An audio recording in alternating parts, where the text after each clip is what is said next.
In this lecture video, we will see account level instructions.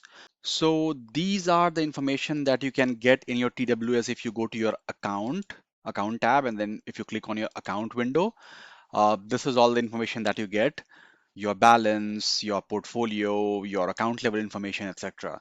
So all I've tried to do is replicate getting this information through AI commands. So for example, I think you've already seen this, but let's quickly check it out again. So give me my account summary, enter, and then we have got this thing.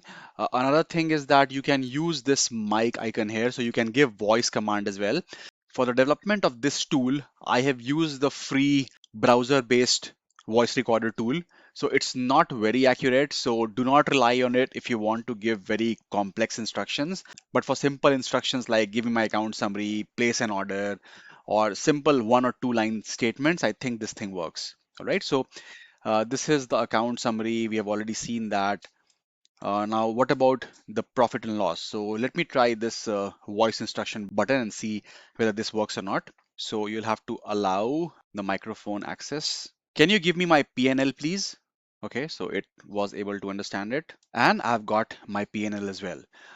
Another thing that you can do is that some people have a number of sub accounts within their interactive brokers account. And if that's the case, you can mention the sub account number here. So give me the PNL for account. Let me get my account number from the TWS terminal. It's typically on the right hand side top. So DU2296545, DU2296545. This is my paper trading account, so I'm fine. And in this case, it's the same because I have only one account. All right. So if you have a sub account, you can check PNL for each sub account. And lastly, another thing that is important is your portfolio or your holdings. So you can try either. Let me again try the voice command. Please give me my portfolio details. Enter. And then this is the portfolio. All right. You can also get your current open orders, etc. But we'll see that in the orders video. All right. So that's it for account level information. Thank you.